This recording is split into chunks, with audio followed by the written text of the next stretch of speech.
你们昨天是谁帮我踢出工作群呢？我昨天在工作群里面都跟你们说了，让你们标注自己的工作岗位和姓名，别人都改了，就你没改，怪谁呀？不是你谁呀？我是新来的小霞。不是你新来的，你就有随便踢人的权利吗？啊，谁给你的权利啊？我只是表达经理的意思，经理的话你都不听，你还怪谁呀？行，我现在马上把备注改一下，你现在赶紧给我拉进去。工作岗位、姓名都跟我改一下，下不为例啊。行，改好了啊。严鑫，你老板。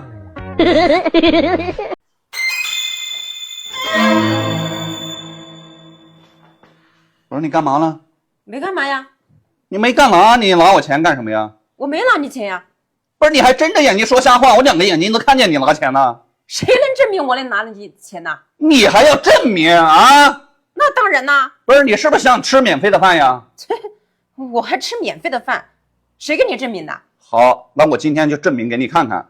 来，屏幕前的家人们啊，请你们帮我证明一下，我这个钱是不是他拿的？如果是他拿的话，右边不管是什么，帮我点播点播，我一定要将这种人绳之于法。这个钱可是给员工发工资的血汗钱呀！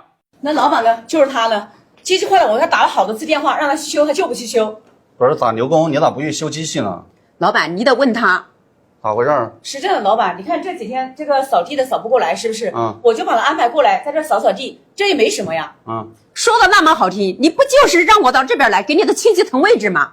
我告诉你啊，你不要跟我在这虎口喷人啊，你不要在这瞎说。行了啊，都先别吵了啊。是这样啊，你本来也是技术工种是吧，牛工啊？你这样呢，机器现在那边都坏了啊，工厂半拿人数啊，全部都在那儿闲着没事干，知道也干不了活，是不是？工厂损失也比较大。你现在抓紧时间，先去把机器修了，知道吧？你这个事儿呢，我待会儿呢肯定马上着手给你调查一下，调查出来之后，肯定给你一个满意的答复，好不好？然后你也来工厂这么多年了，什么人品我也知道啊，也是老员工。下个月我给你整个2000块钱工资，好不好？老板，我也不是不给你面子，你也不要在这里给我画大饼。我告诉你啊，今天在这个公司有他没我，有我没他。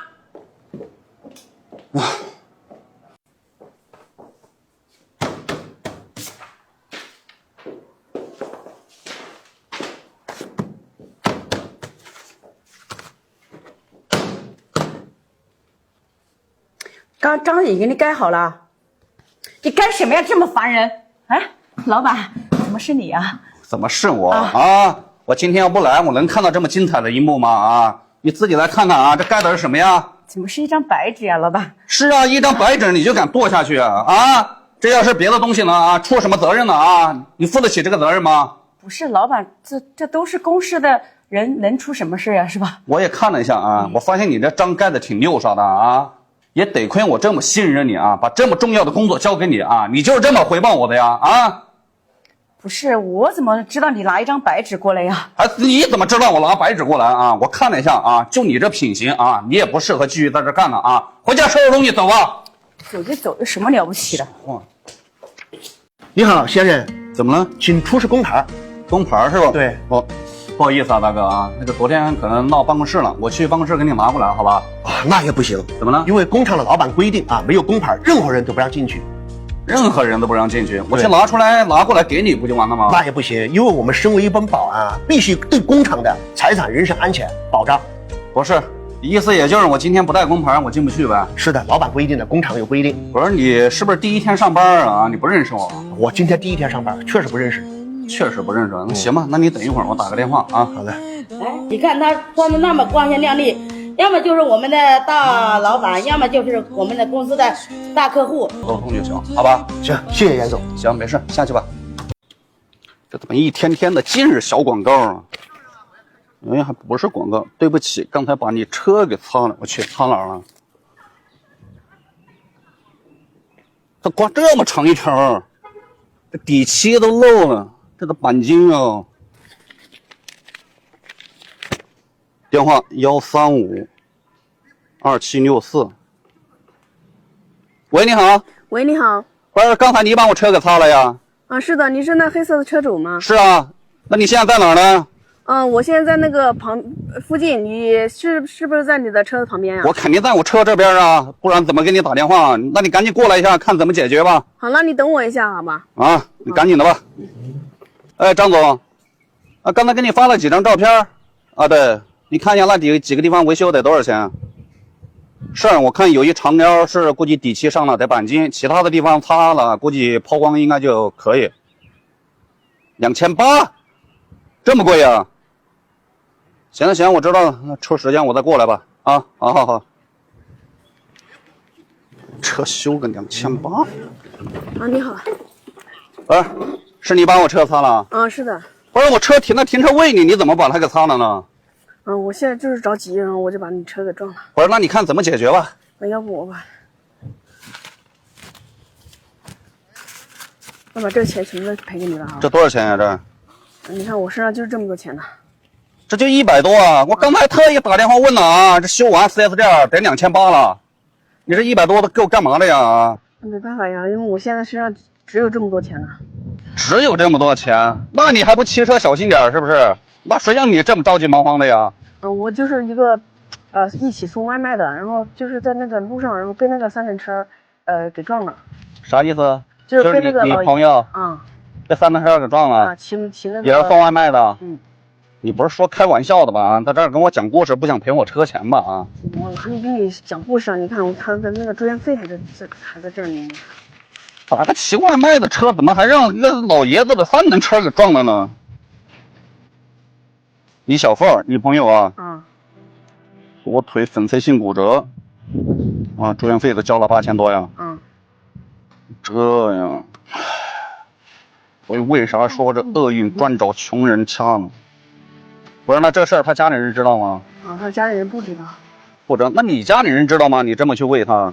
我也不敢，就是在外面。这医药费还是你垫付的吧？人在外面就是报喜不报忧的。报喜不报忧。不是，那你为什么这么去帮助他呀？就一个普通朋友，有这个必要吗？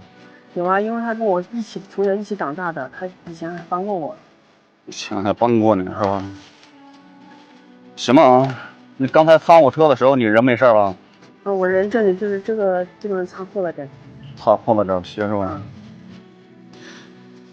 行吧，来单子你先拿着呢，钱呢你先给我。车你把我车擦了啊，肯定是要赔的，对不对？多了我不多说呢，这1块钱呢我拿着，剩下的钱你拿着呢。老板，这不够吧？我知道不够，你拿着呢，这只当是赔我车钱了，这就了了啊！你等一下啊。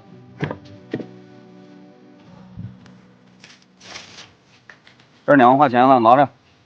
老板，你看这。让你拿就你拿着，你听我说，你的车咱这已经了了啊，你身上这个胳膊的伤啊，我现在给你2万块钱啊，咱们也算两清了，听明白没有？现在为什么给你这个钱呢？就是因为我看了一下你说的估计也确实估计是真事啊，因为这个地方呢现在也没有监控，然后我停的正好这个地方也没有监控，然后旁边也没有啥人，你本可以大不了一走了之，是不是？你还特意给我留了个纸条。所以说从底色来讲，你这个人本身他就是正直善良的，知道吧？我也比较赞赏这种人，知道吧？我交朋友也喜欢比较交这种人，是不是？所以说像你这种性格是吧，在当今这个社会上人确实太少了，知道吧？所以说呢，这也是算我尽一点绵薄之力给到你的，不管是说你朋友后期的是吧，这个医药费也好，还是说去缓解你们现在的这个压力也好，知道吧？但是我想跟你说的一点是什么呢？像你们这个职业到现在也算是一个高危职业了，以后在外面骑车干什么事儿，一定要确保自己的安全嘛，知道吧？咱们不是常说嘛，是吧？道路安全千万条，安全第一条。你自己的安全都得不到保证，你如何去承载着整个家庭的重担呀？是不是？我看你这年龄也都上有老下有小的年纪，是不是？你要自己这个顶梁柱在家里倒了，是不是？你家里一家老伙怎么生活呀？是不是这个道理？是的，老板。爱人相会，学会爱自己，懂不懂？那你朋友那边呢？现在是谁在照顾？没有人照顾。没有照顾是吧？那行了，其他的话我就不多跟你说了，知道吧？然后你拿着钱一会儿呢，就直接回去照顾你朋友。就是请你相信一句话，知道吧？这个世间呢也还是好人多，知道吧？也请你一定要相信，人间有光，世间有爱，人间自有真情在，知道吧？好吧？那太感谢你了。行，那没事吧？你骑车赶紧走吧，好吧？我先走吧。来，屏幕前的家人们赠人玫瑰，手留余香，也希望大家把这份正能量传递下去，感谢大家。来，严总，等一下这个订单呢，我们就这么签啊。好。你怎么扫地的？下来你个狗眼呐不是没事吗，李总？姐，怎么没事啊？我告诉你啊，这可是我新买的一双鞋，1万多块钱呢，你3个月的工资都不够赔。你赶紧跟李总道个歉。李总，对不起，我告诉你啊，你的道歉一文不值，臭保洁。不是，那这样吧，好吧，我替我员工跟您道个歉，好吧，李总。然后呢，鞋呢确实也受损失了，你这样呢，我给你拿着1万块钱，只能赔偿你鞋的损失，你看可以吧？看到没有，你们严总大老板多大的格局啊！哪里像你这种臭职员，真是没你眼力劲儿。走，严总，我们把这个订单签一下。那你先回来一下，李总呢？哎，怎么了，严总？是这样啊，订单的事儿呢，咱们一会儿再说啊。刚才呢，我员工呢不小心是吧，扫地冲撞到了你，是不是啊？他呢欠呢也给你到了，我呢你也给你赔了，是不是？但是你刚才打我员工这一巴掌，该怎么算？不是严总，你什么意思呀？不是你打人，你不应该跟我员工道歉吗？行，严总，对不起。来，回来。又怎么了，严总？来，他刚才怎么打你的了？给我还回去！老板不敢。给我打！严总，你为了这么一个臭保洁，这几千万的大合同，难道你不想要了吗？你看你这种做法，有没有人支持你？你这人怎么那么多废话啊？就你这号人品啊！你拿多大的订单来，我都不会跟你合作，赶紧走吧！走就走，啰里吧嗦的啊！不好意思啊，大姐啊，今天这个事儿让你受委屈了啊，没事吧啊？没事，严总。你记住啊，以后再遇到这种客户啊，他怎么对你，你就怎么对他啊！有我在背后给你们撑腰，你们不要怕，知道吧？我知道了，老板。行啊，今天这个事儿呢，确实上让你受委屈了啊。你这样吧，我给你放3天假，回家先好好休息休息，这3天给你带薪休假，好不好？好的，谢谢老板。行，没事没事，去吧啊。来，老板，你看啊，就是他不去修机器啊，导致工厂现在停工了，这么多人现在没法运营呢。不是牛工，你咋不去修机器呢？那你得问他呀。啊，老板是这样的啊，你看呢，前段时间是不是机器没有出现什么问题？他每天呢在这游手好闲，拿着手机在那玩，是不是啊？那我看这个保洁阿姨，她这2天不是有点不舒服吗？我就把她调过来扫扫地。现在机器坏了，我让她回去修，她怎么就不回去修？说的那么好听，你把我安排在这里扫地，不就是跟你的亲戚同位置吗？你不要在这血口喷人，好吧？行了，都别吵了啊！他一个机修工啊，你怎么能把他安排到这儿打扫卫生呢啊？还有这样啊，牛工，你本身就是机修工，你的职责就是修机器，是不是？现在工厂的机器坏了10多台，是不是？现在100多号员工都在那闲着没事儿干，工厂一天损失100多万，是不是？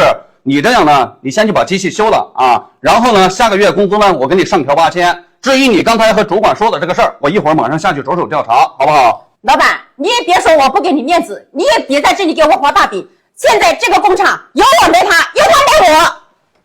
老板，你自己看看这什么态度呀？你看看，老板什么态度啊？你看你这安排的什么事儿啊？啊，他一个机修人员，你把他安排到这儿扫卫生，他心里作何感想啊？不心寒呀啊！如果是你，我现在把你安排去打扫厕所，你心里怎么想啊？我告诉你啊，今天这个事儿啊，你去道歉也好，你去负荆请罪也好啊，你赶紧把他给我请回来。你要请不回来的话啊，你也永远别回来了啊！好，我赶紧去。燕子啊，老板那个张总的订单表做好了没有？啊，做好了，我正准备拿去给你看呢。啊，行，那跟我来办公室吧。啊，老板，怎么了？我想辞职。不是你干得好好的，为什么要辞职啊？是干得好好的，但是我3月份的时候工资发了2万2啊，我知道。现在工资才发了就是4月份跟5月份的工资才发了5000块钱。怎么才5000呢？不对呀。那个主管把我们的单价给降了，开始是10个点，现在才3个点。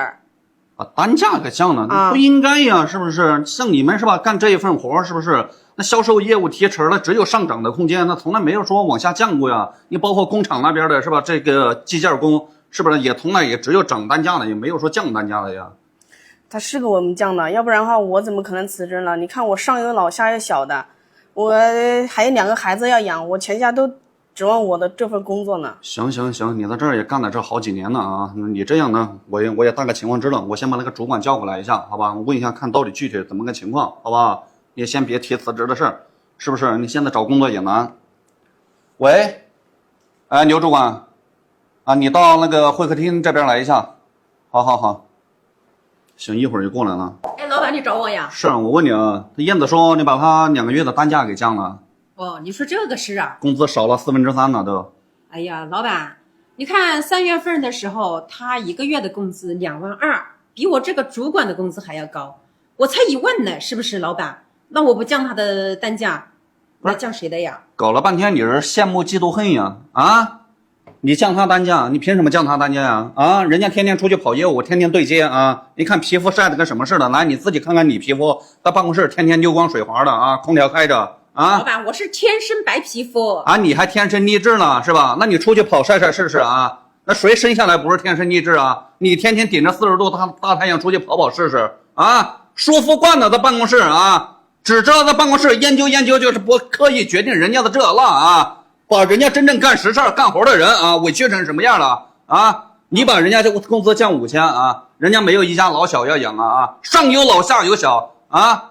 老板，我是为你节约成本，是不是？你看你说的。不是，我公司啥时候需要你为这点钱来节约我公司的成本来去运转呢？啊，你这是完全的败坏我公司的名声，不是跟我在节约成本。他们干多少活拿多少钱是吧？一份耕耘一份收获，这错不了，这也是我明明说好的啊！你现在在干什么呢？啊，谁让你私自去改的？老板，我跟着你好歹也是10几年，是不是？没有功劳也有苦劳啊！你怎么为了这么一个小小的职员，老是在这里噼里啪啦数落我呀？我告诉你啊，来到我公司的，来到我工厂的职员不分大小，来到我这儿了，全部都是一家人，是吧？不存在区别对待啊！不管你是厂长、副厂长也好，还是最基层的业务员或者下面工厂打螺丝的员工也好，不存在谁比谁特殊啊！我告诉你啊，经过这个事儿啊，我这一次给你警告啊，把单价给我调回来啊，然后做事呢自己跟我注意点，你呢小惩罚你一下啊。你去跑业务去跑1个月，我不需要你跑多久啊，在外面就给我干你1个月再回来啊。如果呢你要不愿意干啊，你也自己可以选择去财务那儿啊结工资走人。老板，你这样惩罚我，我不服。你不服该你不服去啊，你要么就直接跟我走人。老板，我还以为是你降了我们的单价呢。你看我怎么可能降你们单价呢？是不是？那我本身也是从农村出来的，我本来也是从最低层是吧打拼起来的，这中间的寒酸辛苦艰辛泪水和汗水我心里都一清二楚，知道吧？我再怎么干是不是我也不可能隔金那么小去克扣你们这点钱呀，是吧？都是一家老小要养，是不是？那谁也不希望自己的汗水变成泪水的呀，懂不懂？所以说呢，你就在这儿好好干，知不知道？老板，我还是想辞职。你还辞什么职啊？都跟你这么说了，你现在外面找工作容易吗？是不是？那个主管他到时候跟我穿小鞋怎么办呀？你第一，我跟你说啊，主管穿小鞋的事儿，我等会儿再说。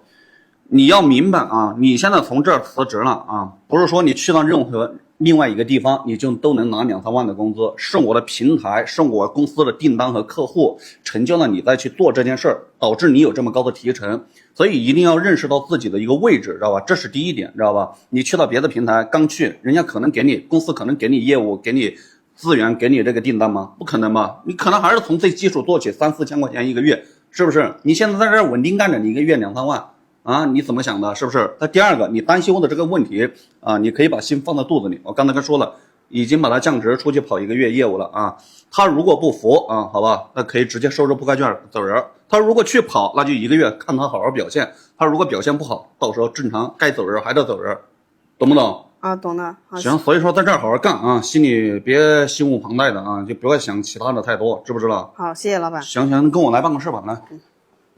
走，找你们老板去。我说，严总，咋了？你招的什么员工啊？小偷一个啊！我告诉你啊，就是刚才在车间的那个洗手间那旁边，我刚刚去洗了一下手，转身回来，我的包不见了，就是他偷走的。不是，你不能随便污蔑我员工啊，是吧？你亲眼看见他拿了？我看倒是没有看到过，但是车间那边就是他一个人在那儿坐着，不是他偷走的还有谁呀？那就算是他一个人在那坐着，你也没亲眼看到他拿呀，是不是？反正我的包就是在你们公司丢的，你得给我赔偿。你这样啊，我出于对你的尊重啊，好吧，但是你也不能污蔑我员工。我现在替我员工问一下，好吧？如果是他拿的，你放心，我交给他随你处置啊。如果不是他拿的啊，好吧，你这不是随便污蔑我的员工吗？不然我问你，燕子啊，你有没有拿他的包？老板，我没有拿他的包。还不承认呢？确实没拿是吧？真的，老板，我真的没有拿他的包。还不承认呢？你不是你干什么了啊？当我面打我员工啊？你当我不存在呀？啊？他偷我的包，我不打他。包我刚才问你了，你亲眼看见了吗？还偷你的包啊？一口一个咬定的啊！我告诉你啊，我公司360度无死角的全部监控都照得到啊！我现在跟你查啊，如果查出来了不是我员工拿的，你好好跟我员工道个歉啊，不然这个事儿跟你没完。查吧。我告诉你，在哪个地方？几号车间？5号车间。在哪个位置？洗手池了是吧？是的。你给我等着，大概几点钟？4点半的样子。4点半是吧？来啊，你自己看一下呢，这个人，你的包是不是在洗手池被拿走了？你看一下这个人我不知道是谁，当然我有印象，是不是早上跟你一块来的？哎呀，怎么是个这个小女把我的包拿走了？他是谁走的时候也不跟我说一声，他是我的司机。是你的司机啊？啊，是的。不是我员工拿的吧？啊，不是，严总，那这是误会，这个误会已经解开了，那我就先走了啊。回来，你的误会是解开了啊！你给我员工打了一巴掌怎么算啊？好好给他道个歉。不是严总，怎么了？这么一点小事，今天为了一个小小的员工，你还让我给他道歉？我可是你们公司的大客户，我可是给你送钱来的，我是你们公司的财神爷。我不管你送什么来的，你再大的客户也好，我的员工来到我这儿就是我的一家人，我的员工来到这儿不分大小之分啊，全部都是我的家人，好吧？你赶紧跟他道歉啊！多的话我不想多说啊，道歉。那今天这个歉我不道呢？道，你要不道歉，你今天就走不了这个地方啊！来，燕子，他刚才怎么打你了？给我打回去！老板，我不敢。给我打！一个小小的员工，你还真敢打呀？你再跟我说一句，我再让他打回去。严总，你给我记住了啊！为了这么一个臭员工，我可是你们公司的大客户，你还得罪我，我告诉你，你的公司吃老黄！我告诉你，就你这种人品啊，我公司跟你合作还真指不定出什么烂子了啊！行，你没事吧，燕子啊？今天这个事儿确实让你受委屈了啊。老板没事儿，你这个举动让我非常感动。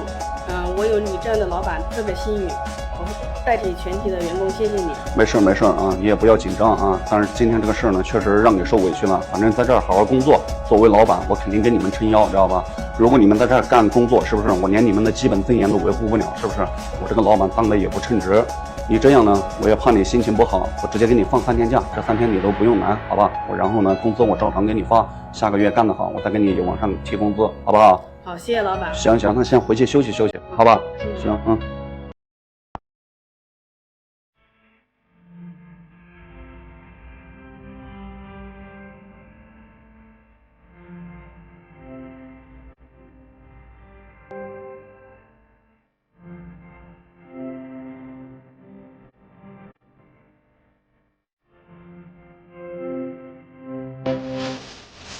来，经理签个字。哎，还挺会来事儿的。啊，可以了。来，王经理，麻烦签个字。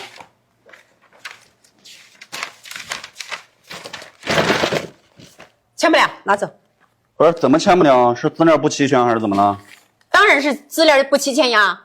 看着你像个管理层，怎么一点人情世故都不懂啊？什么人情世故啊？我看我这资料挺齐全的呀。还齐全？我告诉你啊，我做这个经理的位置，我背后花了多少钱，我不得把这个钱赚回来呀？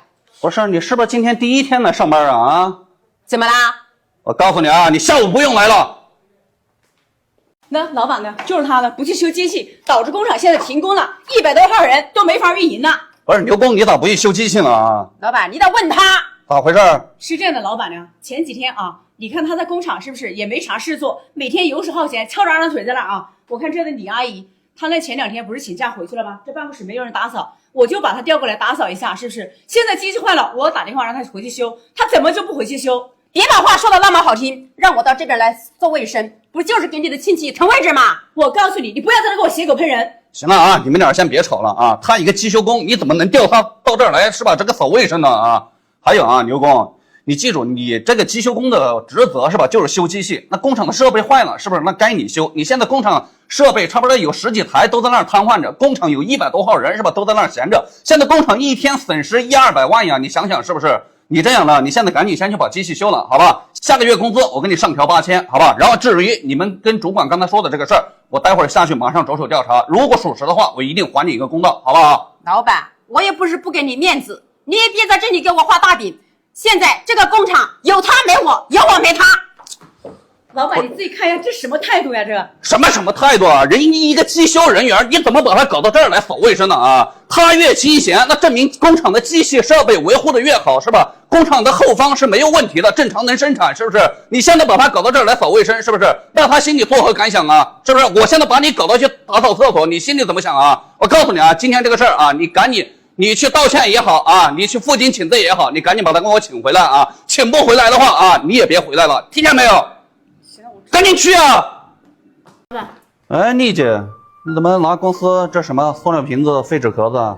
我拿去卖了补贴点家用。补贴家用？是的。不是，我上个月看你们工资报表，都是我签的字，我看你工资应该也有7-8千的呀。老板哪有7-8千呀？这个月我就发了3000块钱。发了3000块钱？是的。不是，怎么可能呢？都是我签字审批下去的，是不是？我还以为是你家里7、8千块钱不够，是吧？补贴家用，你拿这个东西去卖呢？怎么才只发了3000呢？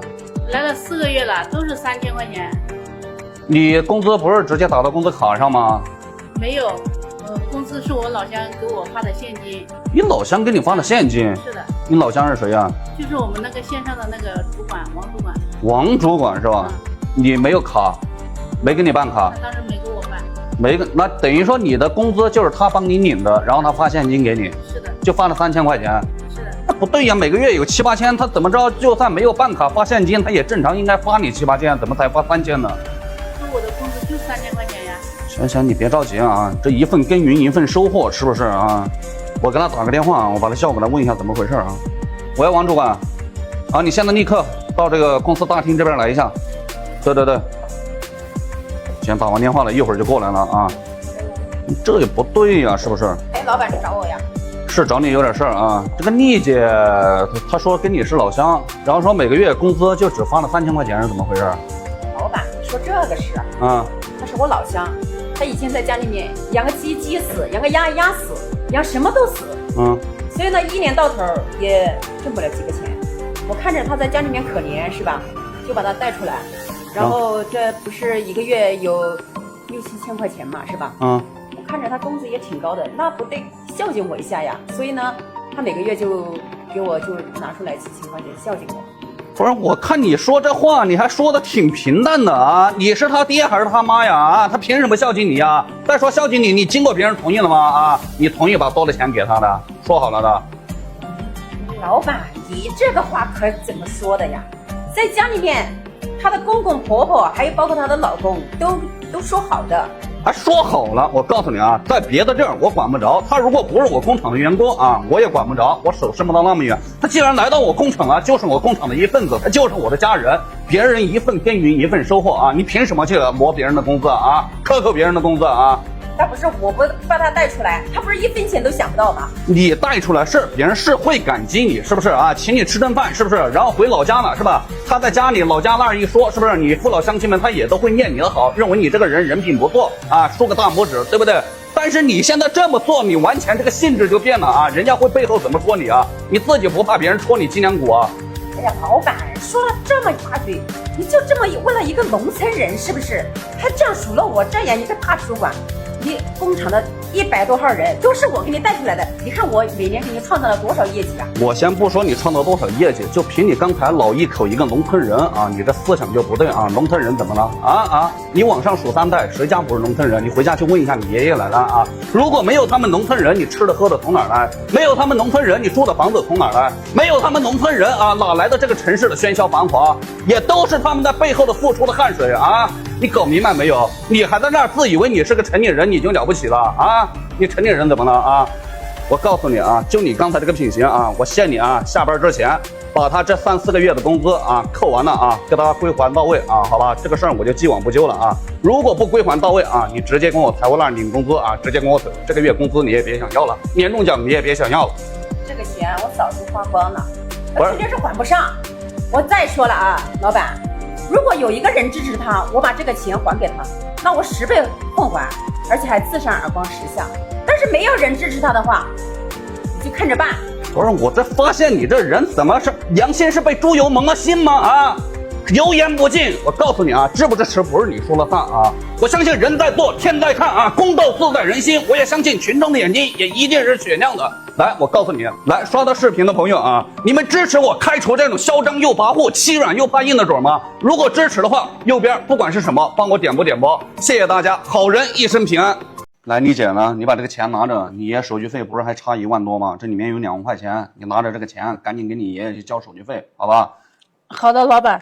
真的，今天我不知道怎么感谢你。你看，我要是没这个钱，我爷爷不知道现在还不知道怎么样了。没事，心情别太激动，知道吧？来到咱们工厂的呢，就是一家人，员工有难，我作为老板呢，肯定该帮，肯定一定要帮，知道吧？你先去交手续费，然后后面治疗费用，你看如果还差的话，你到时候及时跟我说，好吧？好的，老板，谢谢你。行，没事，那你赶紧过去吧，好吧？好的，行，去吧。王医生，你能帮我把爷爷手术安排好吧？我的钱已经筹到了，我马上给你送过来啊。哎，我的钱呢？是不是你拿走的？什么叫我拿走的？我一个路过的人，我拿你钱干什么呀？这个钱可是我爷爷的救命钱，我刚刚到我们老板那里借来的2万块钱。这个适当是要讲证据的，你哪个眼睛看着我拿你的钱了呀？你看，这个走道上是什么人都没有，就是你一个人从我这后面过，这个钱就没了，不是你拿的还是谁拿的？我还说你拿了我包和我手机呢，你这人怎么成强盗了？我告诉你，有谁能证明我拿你的钱呢？再说这里没有摄像头，你怎么能证明我拿你钱呀？屏幕前的家人们、叔叔阿姨们、哥哥姐姐们，你们能帮我证明一下吗？这个钱就是这个小妹拿走的，这可是我爷爷的救命钱啊！这刚刚从我们老爸那里借来的2万块钱，我在这里谢谢大家，帮我证明一下吧，好人一生平安。什么破公司呀，还看不起农村人，我呸！哎，小妹儿啊，怎么了，帅哥？你刚才说什么破什么农村人？你是帅哥，你是来应聘的还是来这玩的呀？我随便过来转转，怎么了？啊，我意思是说，你如果来应聘的话，就别去了。这个公司看不起农村人。怎么会这样呢？怎么会这样？我应聘的时候，我说我是农村人，然后他连我的那个简历都不看，然后就让我走了。啊，就因为你说你是农村人，他连你简历不看都让你直接走了。是啊。不是，那你方便把你简历给我看一下吗？那赶紧好，那可以，没关系。还是211名牌大学毕业的呀，这工作经验也有2年的时间呢，这应该正好适合他们那个公司的要求啊。他简历都没看，直接把你叫出来了。那是。这个怎么这么干活呢？你这样呢？我跟他们那个公司的那个面试官啊认识，而且也比较熟，我跟他打个电话叫过来，我看一下怎么个情况，好不好？真的呀？是啊，因为现在外面找工作也不好找嘛，是不是？好，既然好对相遇到了就是缘分嘛，好吧？我帮你打个电话问一下。那太感谢你了，帅哥。没事啊啊。喂，哎，王主管，你到这个2楼的这个走廊走到这儿来一下。对，我在这儿等着你啊，有点事儿问你啊，你赶紧过来吧。好。行，帅哥，你看我的手机这个人是你吗？你还关注我了呀？是我。是你呀？对，我平时没事喜欢就发点视频，你知道吧？是啊，我关注你有1年多了，我看着你拍的那些视频，关于维护员工的尊严，然后觉得挺好的，所以我就来看这个公司看一下。哦，是这样。没想到看到真人呢。是这样，是我平时比较喜欢拍点那个正能量的那个视频，知道吧？倡导正能量嘛，咱们这个社会是不是？行，咱们等一下他吧。好。哎，老板，你找我？是找你啊。我问一下啊，这个人家过来应聘啊，为什么简历都不看，直接把人轰走了呀？老板，这不是他是个农村人吗？你看他身上臭烘烘的，还在这儿站着干嘛呀？还站着干什么干嘛呀？啊！我在这儿你还推人家啊？平时怎么教导你们的啊？你还一口一个农村人啊？农村人怎么了啊？农村人是吧？肩挑日夜，手转乾坤啊！若没有他们农村人，你吃的喝的从哪儿来呀？啊，这个城市如果没有农村人的辛劳付出啊，哪来这个城市的喧嚣繁华呀？啊，你还一口一个农村人，你扪心自问，你往自己心里问一问啊，你往上数3代啊，你谁家不是农村人啊？你不是农村人吗？不是老板，你有没有搞错呀？就为了这么一个农村人，还数了我这个主管半天。我不是数落你半天，你这叫戴有色眼镜看人，知道吧？啊，我也是农村人呀，啊。那平时你怎么也不对我是吧毕恭毕敬的呀？老板，你可是大老板，你怎么跟他比呀？是不是？不是，那照你这思维，那就完全是见人下菜碟了啊！我是老板，我是农村的，你就对我这副态度，那人家过来面试的农村人，而且人家这工作是吧也有经验是吧？品牌大学毕业，也正好符合咱们公司的这个应聘要求。那你凭什么连简历都不看，直接把人轰走了？那照你这么干，那公司得流失多少人才呀？啊！不是老板，看着他就没有，这肯定是假的。什么假的呀？你看都没看都假的，你这叫以貌取人啊！人家都海水不可斗量啊！你是怎么干的啊？我告诉你啊，我看了一下，你也不适合继续在这个位置干了，知道吧？要再让你这继续干啊，我工厂没准哪一天真让你给干黄了啊！好吧，收拾东西啊，到财务那边去啊，把工资结了，赶紧给我走人，好吧？走就走，我看你们这公司迟早黄。你看这人呢，帅哥，你是这公司的老板，你看我的简历适合这份工作吗？非常适合。我刚才都看得很仔细，知道吧？你这样呢，你明天呢就直接来我们这儿报道，好吧？你直接呢正式加入我们，成为我们的一员，在这儿来呢就好好工作。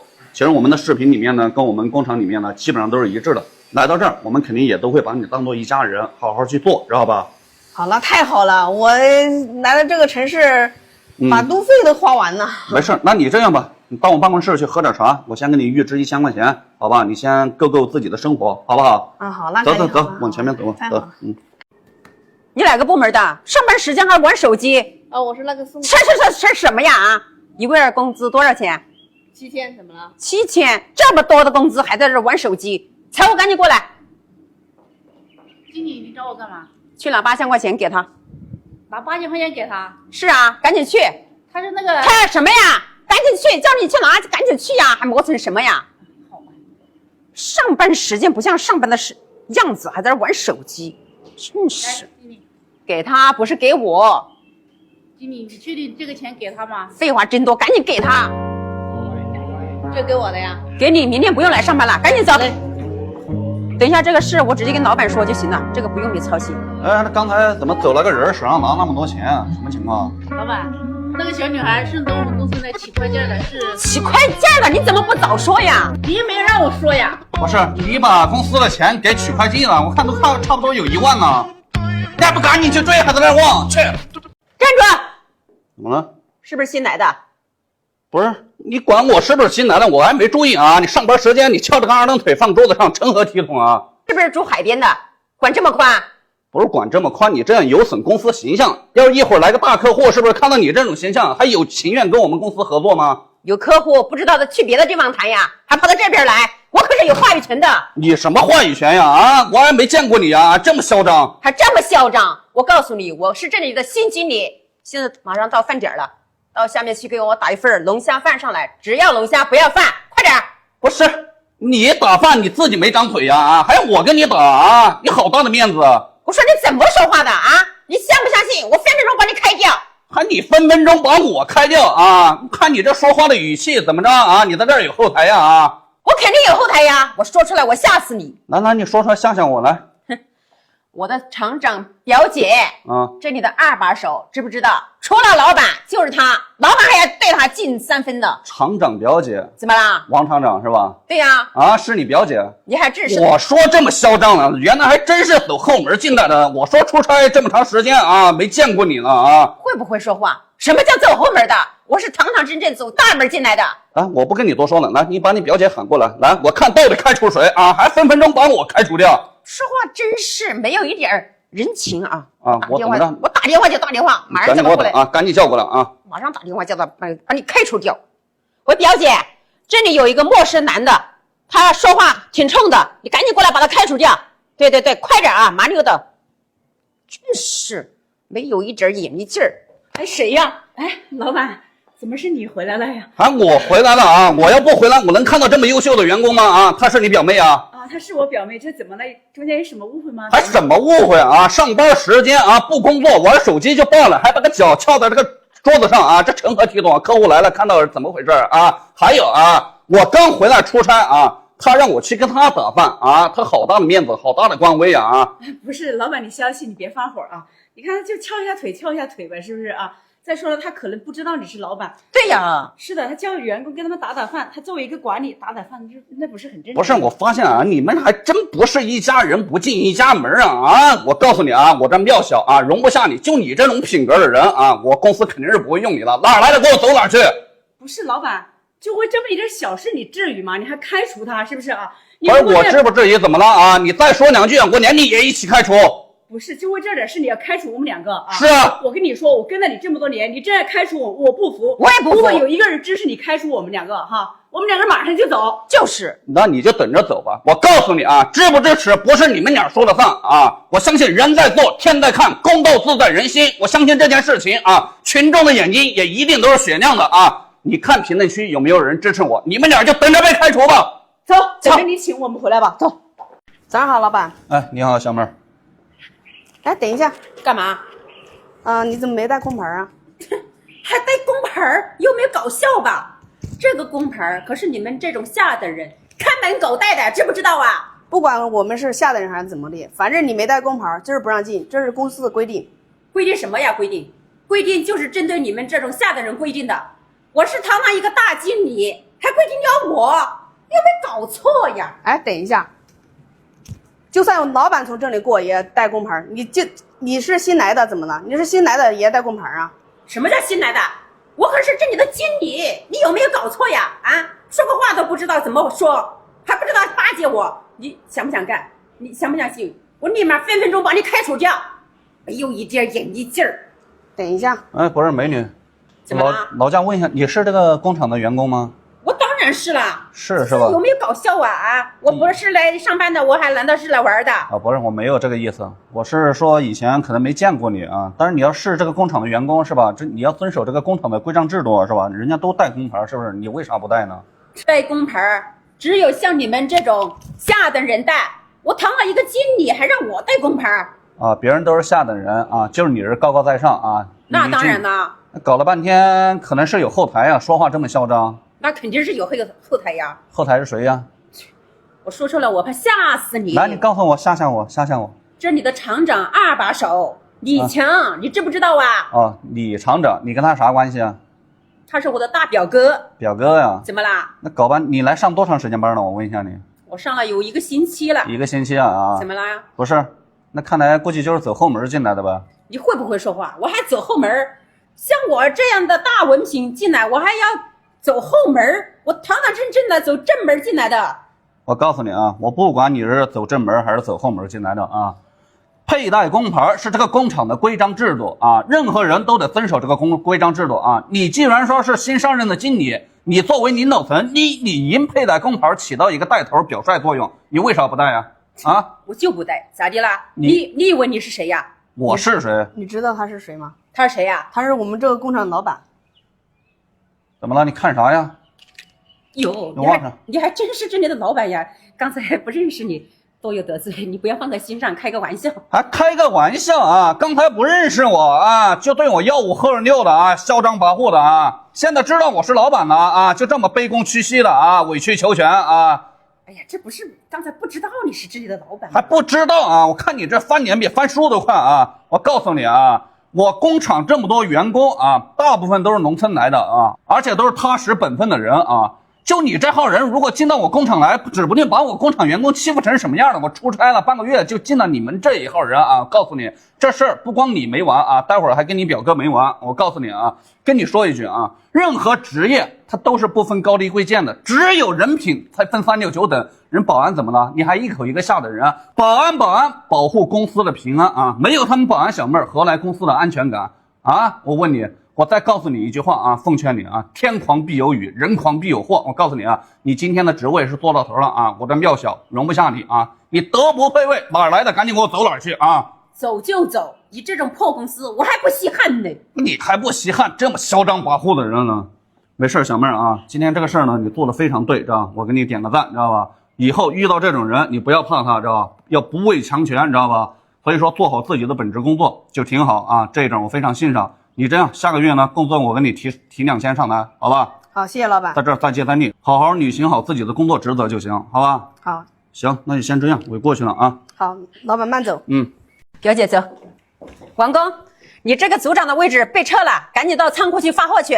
为什么让我去发货呀？我是主管，我让你干什么就干什么，那么多废话干嘛？赶紧去！我的活不是干得挺好的吗？你干的什么干得好啊？啊，你就是每天在车间里面转一转，什么活都不干。公司还给你发那么高的工资，这不是浪费工钱吗？赶紧去！不是我来把关，产品的质量有那么好吗？你少跟我废话啊！能干就干，不能干赶紧给我滚蛋！走就走。就是，表姐，这个组长的位置，今后你就在这里好好的干，看着。不是，表妹，你可真牛啊！我一来你就得让我在这儿当个组长。那当然啦，这不算啥。我告诉你啊，以后在车间里面报我的名字，没人敢欺负你，知道吧？好的，好的。这最近产品怎么老是返工啊？王工，诶，坐这儿的王工呢？哎，我说你是谁呀？啊，你一天天的不好好上班，到处乱跑，跑什么呀？不是，我问你，你们王组长呢？他昨天被我表妹安排去发货了，现在我是这里的组长啊。你是这里的组长？是的。不是，我问你啊，那为什么最近这几天产品怎么返工的这么多呀？我怎么知道呀？你去问别人呢。你再废话啊！我让我表妹开除你。还开除我？你表妹是谁啊？这是你的张厂长。张厂长，行啊，我不跟你一般见识，我找你张厂长去。老板，你找我呀？你现在胆子这么大了吗？你敢随便安排组长了？还是你表姐去当组长？我表姐是985的高材生，比初中文化的王工可强多了。我看是差多了。王工是技术工，有他在，我们的产品从来没出过问题。可是你表姐呢，什么都不懂，上班在那玩游戏，啥也不干。你说说她强在哪儿？我表姐学历高，你让她多学学，用不了多久，她就能超过王工的。我这也是为公司培养人才嘛。不是，你说这话你要这 face 吗？啊，你明明是以权谋私，还说的这么正义凛然。你安排一个什么都不懂的人来做管理，你觉得合理吗？你赶紧让他走。那可不行，你让我表姐走，我也干不下去了，我立马辞职。行，我批了。你能主动走，我替厂里的员工谢谢你啊。在我们厂里，现在最可怕的就是你这种人。你在上级面前当舵杆，在下级面前当虎，在同事面前你当鬼，对身边的人你都不拿他们当人看。你走了，正好让王工来干你的位置。老板，我错了，我想辞职只是随便说说的，你可别当真呐。我是认真的啊，你赶紧给我走吧。严总，这个合同等一下就这么签啊。好。真是晦气啊！你有没有瞎了你的狗眼呀？不是没事吧啊，倪总？是的，没事。你看我这双新鞋刚买的，1000多块钱呢，把我弄脏了，知不知道？我是为了签这个合同买的。行行，我知道你这样的，你赶紧跟倪总道个歉啊。倪总，对不起。对不起，你的对不起一文不值，我告诉你。不是，那你这样吧，那我替我员工跟你道个歉，好吧，倪总。然后你这边呢，是吧，鞋也脏了啊，确实是让你受损失了。你这样呢，我给你拿2万块钱，只能是赔偿你鞋的损失，行不行？看一下，严总大老板就是有格局，不像你这种小职员臭保洁。行，走，严总，我们把这个合同签一下。你等一下，倪总，回来一下啊。是这样啊，这事儿呢要说道。我员工呢刚才呢不小心冲撞了你啊，扫地不小心扫到你的脚是吧？刚才呢你呢也给你赔了，歉呢也给你道了，是不是？但是你打我员工这一巴掌怎么算啊？严总，你什么意思啊？什么意思啊？你打人你不应该道歉吗？啊，你赶紧的跟我员工道歉。对不起。过来，回来。他刚才怎么打你的？给我打回去。严总，我不敢。打！不是严总，你就为了这么一个臭保洁，这几百万的合同你不要了啊？像你这种人品不行的人，甭管你拿多大的单子来跟我签合同啊，我公司也不会跟你合作。不是严总，你就为了这么一个臭保洁，几百万的合同你都不要了，我看有没有人支持你。支不支持不是你说了算，我告诉你啊，人在做天在看啊，公道自在人心。来，屏幕前的家人们，你们支持我为我的保洁大姐讨回公道吗？如果支持的话，右边不管是什么帮我点播，谢谢大家，好人一生平安。严总，为了调动我们员工的积极性，我建议优化一下我们的员工，这是名单，你看一下。这是什么意思啊？就是要末位淘汰一些员工，这个方案你看一下。淘汰个毛线呀！我觉得我们工厂员工都挺不错的，你净出这些骚主意。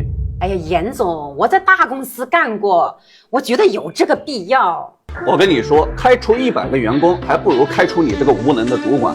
现在有很多鸡毛公司都是搞什么末位淘汰制，但其实都是在淘汰员工。要我说啊，员工跟领导都应该一视同仁，员工干不好要淘汰，领导干不好一样要淘汰。员工是谁带的？员工干得好不好，经理和主管难道就没有责任吗？淘汰一个没有鸟用的领导，比什么都强。告诉你一句话：将帅无谋，累死三军。是。来，小李，来，小薇，这个是咱们技术部的理工啊，刚过来，然后呢，顺便上这个你们这儿来学习一下那个制表，然后你带带他，好吧？带不了。为啥带不了啊？老板，你心里面没一个数啊？他一个新来的员工，一个月工资9000块钱，我才几千块钱，5000块钱，你让我带他，我凭什么带呀？不是他技术部的呀，是不是？就顺道来你这儿学习一下制表，方便于以后工厂的工作，是不是？你老员工带新员工不是应该的吗？你为什么不带呀？老板，你爱带你自己带去，我还不干呢，真是！不是这啥态度啊？张会计，哎，主管，怎么事啊？我正忙着呢。找你是有点事啊。你看你拿着1.3万4的工资是不是啊？你看前天我让你加个班，你还不乐意对吧？你看啊，我今天找了个2800的过来顶替你这个岗位，你这个就不用干了。行，好吧？你来。哎，会计，这个表格跟我之前学的不一样呀，我不会呀。你不会是吧？我也不会，我还不干呢。哼！你怎么安排工作的啊？还不赶紧追回来！行，小芳，怎么了，老板？你昨天是不是没到点就下班了呀？你咋知道呀？他说了呀。昨天我到超市里面去抢鸡蛋的时候，我看见你了，那个时候还不到5点。你怎么上班也出去了呀？那我不是外勤的时候，我顺便而去的嘛。上班时间公司有规定，不能外出的。那要不这样吧，你们俩一人罚款200吧，好吧？共同实践。我请假了，还是你签的字呢。咦，不好意思，我给忘了这茬了。你忘了呀？这啥意思啊？可这会儿你们最后还罚我一个人呗？啊，帅哥，我想问一下，你们工厂是不是有一个叫王鑫的呀？王鑫啊，是个女的吧？啊。哦，她是我们工厂主管，怎么了？啊，我找他有点事，我打他电话没人接，然后在他家里去，他家里没人，我就想到这个厂里面来看一下，是不是在这个厂里面。哦，那你找他什么事儿？啊，就是他借了我10万块钱，有3年了，到现在没还，我现在着急这个钱用呢。哦，是这样，怎么欠钱不还呢？是啊，我现在就是我父亲生病了嘛，这是不是没办法嘛，所以我只能在这里来看一下他是不是在这个工厂。哦，还有这回事啊？那这可是救命钱呀！你这样，你别着急了，我直接打电话，我把他叫过来，好吧？好，当面问一下他看到底怎么情况，是我们工厂的人啊。好，谢谢啊。没事。喂，王鑫，啊，你到这个2廊走廊这儿来一趟，现在立刻。对，好，我在这儿等着你。哎呀，老板，你找我呀？找你是吧？你怎么来了？不是，我现在等着那个钱，你之前在我手里面借的那个钱，是不是？不要在这胡说啊！这是公司，不要坏我名声。不是啊，你咋借人钱不还呢？是不是？人给你打电话你也不接，是不是？到你家去也看不到你人，你是不是非故意躲着别人呀？老板没有，别听他胡说。哎，不是，我当时你找我借钱的时候，我把我所有的积蓄都借给你了，你现在怎么这样说话？你看你之前借我钱太久了，记不清了。你不要这不记不清，你看你这个转账记录还在这里呢，我现在等着我父亲。哎，行了，别说了，就算是欠你的钱，我现在也没有钱还给你。不是，你欠钱还钱天经地义，是不是啊？你借别人钱你就赶紧还给人家，这你怎么说没有钱呢？哎呀，老板，你看上个月提了1辆车，还买了一个房子，所以那个钱呢，现在全部花光了。那不是上个月奖金不还给你发了20多万吗？我不是都花光了吗？现在没钱还给他，要是有钱的话，那不就还给他了？哎，行了，你爱上哪儿要就上哪儿要去。不是你别，现在我的父亲等着那个钱救命呢，怎么办呀？你别激动，小妹呢？你这样呢？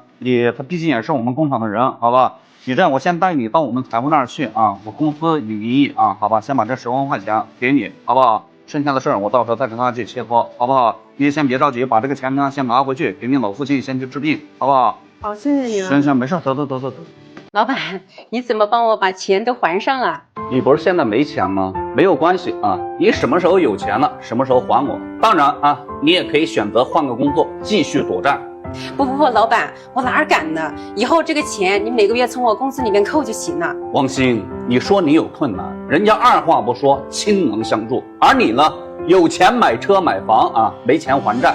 人家着急用钱的时候，你竟然在这里耍无赖。